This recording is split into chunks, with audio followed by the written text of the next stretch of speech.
हमारे पास कल एक केस आया था सरकाघाट से, देवभ्राता से। एक लड़का है वहाँ, 21 साल का बच्चा है वो सरकाघाट। पहले वो सरकाघाट हॉस्पिटल में आया। वहाँ उसको मेडिकल अफसर ऑन ड्यूटी उन्होंने देखा तो उसको ब्रेथलेसनेस के साइन थे और थोड़ी उसको कमजोरी महसूस हो रही थी, सांस फूल रही थी उसकी और बुखार उसको आ रहा था। तो वहाँ मेडिकल अफसर ने देखा और उसको उसकी हिस्ट्री तो उसमें पाया कि वो जो बच्चा है उसकी बचपन से ये किडनी नहीं थी, दूसरी किडनी की भी उसकी फेल थी और दूसरी किडनी की इलाज के लिए वो दिल्ली जाता था और अभी भी पीछे वो दिल्ली गया था। अभी एग्जैक्ट डेट तो नहीं उसकी मिल रही कि कब गया था, लेकिन वो वापस जो है दिल्ली से 1 तारीख को आया। सवेरे 6 बजे वो दिल्ली से चला है और 8 बजे वो घर में पहुंचा हुआ है। और घर में वो रहा, लेकिन क्योंकि वो किडनी फेलियर में था तो उसको दिक्कत होती रहती थी। दिल्ली में भी उसकी ज़्यादा केयर नहीं हुई क्योंकि कोविड इसके ये जो लॉकडाउन था इसकी वजह से उसको शायद वहाँ इतनी हेल्प नहीं मिल पाई है, तो इसलिए वो परेशान था। और वो कल वहाँ हॉस्पिटल पहुँचा। वहाँ जब उन्होंने एग्जामिन किया तो उन्होंने यहाँ रेफ़र कर दिया उसको मंडी के लिए भाई। तो उन्होंने दोनों पॉसिबिलिटी रखी, सैंपल भी ले लिया था उसका। उसके बाद वो यहाँ मंडी हॉस्पिटल में आया तो मंडी में भी वो उसकी सांस में बहुत तकलीफ थी उसको और वो फेब्राइल भी था। तो उनका चेस्ट में एक्सरे कराया गया यहाँ पर, तो एक्सरे में उसके कंसोलिडेशन दोनों तरफ कंसोलिडेशन निकली।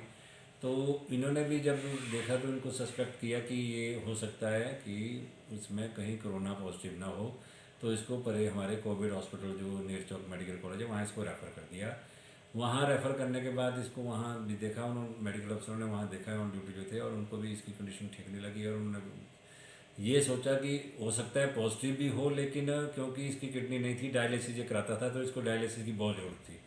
तो वहाँ जो उनसे बात हुई प्रिंसिपल साहब से, तो उन्होंने कहा कि मेडिकल अफसर ने यहाँ सोचा कि इसका डायलिसिस कराना बहुत ज़रूरी है क्योंकि किडनी फेलियर का पेशेंट है, बच्चा है और कोरोना पॉजिटिव के लिए टेस्ट इसका, कोरोना के लिए इसका टेस्ट ले लिया गया है, तो जांच भी चली रहेगी और इसको रेफ़र कर देता। और उन्होंने कल रात को उसको रेफ़र कर दिया। 8 बजे वहाँ से गया है, 3 बजे शिमला IGMC में पहुँचा है।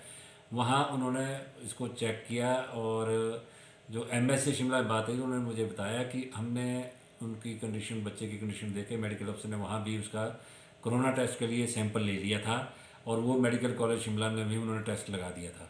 यहाँ की जो रिपोर्ट है वो प्रिलिमिनरी रिपोर्ट इसकी पॉजिटिव थी, लेकिन जो कंफर्मेटरी रिपोर्ट थी उसमें इनकन्क्लूसिव आया। लेकिन मेडिकल कॉलेज शिमला में इसकी रिपोर्ट पॉजिटिव आई है और ये 5:54 पे आज शाम को इसकी वहाँ शिमला में डेथ हो गई है।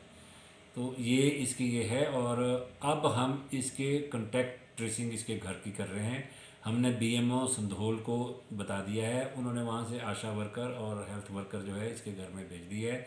अभी वो वहाँ जानकारी इकट्ठी कर रहे हैं कि कौन कौन से लोग इसके कांटेक्ट में आए हैं, उनको हम होम क्वारंटाइन करेंगे। और जैसे ही या तो उनको चेक करेंगे, कोई सिम्टम होगा तो उनका सैंपल लेंगे, अगर सिम्टम नहीं होगा तो भी हम इनका सैंपल सभी का, जो भी इसके घर के लोग हैं, इसके माता हैं, पिता हैं, इसका छोटा ब्रदर है, इसके ताया जी हैं जो इसके कांटेक्ट में हैं, उनका भी हम सबका सैंपल लेंगे, सबकी जांच करेंगे। उसके बाद जो हमारा स्टाफ इसके कांटेक्ट में आया हुआ है मेडिकल कॉलेज में भी और जोनल अस्पताल मंडी में भी और सरकाघाट में भी, उन सब की हम कंटैक्ट ट्रेसिंग करेंगे कि कैसे कैसे उनका एक्सपोजर हुआ है, उससे कितना हुआ है।